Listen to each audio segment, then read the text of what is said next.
a few days away from the Winter Olympic Games, and over the next couple of weeks, families around the world will gather around the TV to cheer on the athletes and enjoy all of the events. But most might not be aware of a powerful parenting opportunity playing out in front of their eyes. Studio 5 relationship coach Matt Townsend says there are 5 big life lessons that kids can learn from watching the Olympics. In fact, I hear the Olympics had a pretty big impact on you as a kid. Huge, huge.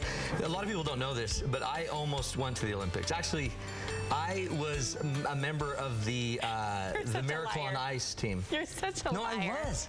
Okay, here's the deal. So I was a 12-year-old kid, incredible imagination. 3 sisters, mom, alone at my house. No friends.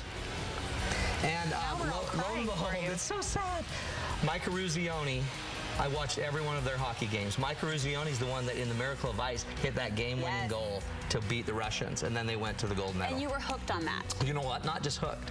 I pulled a baby crib out of our garage that was dirty and dusty, put it in my backyard on my patio, and I had a hockey game going. You did not. With a broomstick without any bristles. Shooting it right into the crib. Right in the goal. Oh, I love it. Just like with Mike, I did it. And I celebrated with him. It was huge. I don't want to brag, but for a 12-year-old, I rocked it. Now, he wasn't my only one. You know, have you ever heard of Eric Heiden? I have. We've had him on the show before. By the way, yeah, orthopedist in Salt Lake City. That's right. He's the bomb. He was my superhero, believe it or not. Same Olympiad, I think. He had 5 gold medals in sprint speed skating. His thighs, not to brag, were a lot like mine, huge. But this guy, okay, so I went to my friends, and I'm going to throw him out. I'm going to throw him under the bus right now. His name is Dave Fox. He never watches Studio 5, I'm sure. He wouldn't. But all of his sisters do. So Dave Fox and I would put our socks on, and we would skate, faux skate, around his house, because he had a little circular pathway, and we'd skate, and we'd even like cross over, like the skaters cross their legs over. And then in the kitchen, we'd pick up speed, and we would race each other around his house. And you beat Dave. Yeah.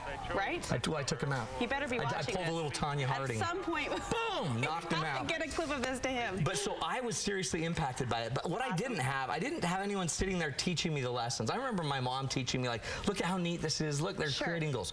So I want parents during the Olympics this next week, I want them to figure out the goal. I want them to teach their kids very specific lessons. You've narrowed down on 5. Narrowed in on 5. Yep. What's the first one? First one, very simple, okay? Setting goals, basically goal setting equals dream getting. Yeah. This is the most important thing you can teach your kids, that if you set a goal, some of these kids set their goal at 12 to be in the Olympics. Every time you hear them say that, you point that out to your kids, and then talk to them. What are your goals? What are your dreams? What would you like to be doing when you're 25 years old? Where do you want to be with your life? And tell them right now we can start setting some goals to make that happen. At what age do you think parents should start encouraging the goal-setting process? I would say, honestly, at any age. Really? I mean, maybe not 2. Okay. They're probably underdeveloped. But 5, 6. 5, 6, 7, 8, 9. I'd just start saying, what should we all have a goal this week to do? What should we have a goal, especially like in the summer? Yeah. What should our goal be for the day? But teach them the concept that if you set a goal, you're going to get the goal. And that's where all these dreams come true. All the Olympic dreams you're going to see all started with a goal somewhere, and then there was 1,000 goals created after that. Lesson 1, goal setting, right, is dream getting. Lesson 2, guess what? Private victories precede public victories. Now, you're not going to believe where I learned this. Bruce Jenner. Bruce Jenner. Mr. Kardashian Yeah, himself. not today's Bruce Jenner. Oh, okay. Because he's had private things create public things as well. But private victories, Bruce Jenner, I remember looking at the Wheaties box as a kid. He was a decathlete. Yeah. And I remember it had a thing in there about the 10 things he had to compete in. And I sat there and I thought, wow, because I was watching it happen in the Olympics, but I sat there and saw him. I mean, I saw what he actually had to accomplish. Yeah. And I thought, we didn't see any of his preparation. We didn't see him throw a javelin, but just a few seconds. But he must have thrown thousands of javelins. It's that backstory that we oftentimes, especially kids, might not process. And if you can get in their head that it's really what happens in the privacy of our lives that creates the public victories. Brooke Walker is not this hot and amazing. Always.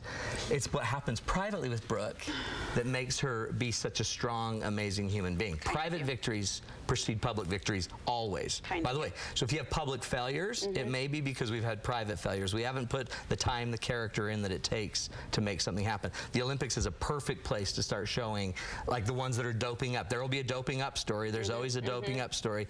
That's a private thing that happened that created a very public failure. Private victories where we succeed and work hard and we don't dope up create very public victories. How interesting, though. I'm stuck on that public failures oftentimes indicate private failures, too. In fact, you think about it. So think about all of the senators we've heard about and politicians and all these people that fall publicly. You can't be Gandhi teaches something in one department of life that you're not in another. Life is one indivisible whole. I love that, Matt. Cool. Next one. My favorite one is balancing competition and cooperation.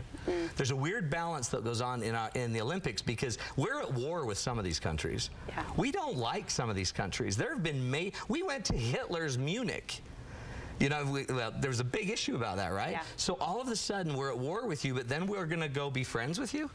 And then we're going to compete against you on the field. I was going to say, in a competitive setting, nonetheless, right? So think of all the people to get on the Olympic team. They were all competitors. So at some point, they didn't like each other. And now we make them a team, and now they've got to cooperate. It's an awesome life lesson because in life, you're constantly competing and cooperating. Sometimes you're going to be best friends. Sometimes we're going to be enemies. Sometimes we'll be best friends again. Sometimes it's good to have differing opinions, and sometimes we need to know when to cooperate and come together. It was interesting. Lindsey Vonn, who had to pull out, right, because of an injury, is now a commentator for NBC Sports, and they were asking her, is it going to be hard to praise and to compliment and to, you know, admire the performance of some of these people that you would have been smoking on the hill? And she said, I've thought about that, and I think I'm excited to stand back and cheer them on, and I thought that showed true. Well, and think about it right now. We have Americans helping the Russians pull off the Russian Olympics. And when we had the Olympics in Utah, we had a lot of different countries helping us. So at times we'll compete and we're cooperative. That is a huge lesson of life that we've all got to learn. About a minute left. Take us through Sometimes doing your best, you won't win a medal. There is a thing called the agony of defeat. And sometimes you're there and you won't win, but it doesn't mean you lost. So then we can talk about the power of what you've learned in discipline and all of those other areas. Last but not least, success is sweetest when it's shared with others. Every one of these Olympians eventually share it with their community. They share it with their country. And there's that spirit, that feeling, that patriotism. They also share it with their families. You see the parents freaking out because they paid so much money and so many carpools. So success is not something that's ours. It's something that is the bigger ours. It's a cool time, isn't it? Cool stuff, and a cool opportunity for parents, as you pointed out, to kickstart these conversations and really make a lasting impression. And they, too, can have kids shooting hockey goals into cribs. Boom! Just like Matt that. Arruzioni. All right, we have been receiving emails. There is a public outcry. Everybody honestly wants to know, when is the next date night? Valentine's Day. We do it on Valentine's Day, so we take the thinking out of it. Valentine's Day date night with me, Keeping the Magic Alive. It's at Olympus High School, 7 to 9:30. We're going to have some magic there. We're going to laugh. We're going to cry. Go to Date Nights with Matt. We give discounts if you bring your kids, your family, extended family. You know, pretty much anyone from probably 18 up would be great. It's such an awesome event. Brooke's going to be introducing, I will. I'm working on my speech as we speak. Wear this. This looks good. Yeah. Thank you. Keep Thank your you hair so out, much. too. Good to see you. You bet.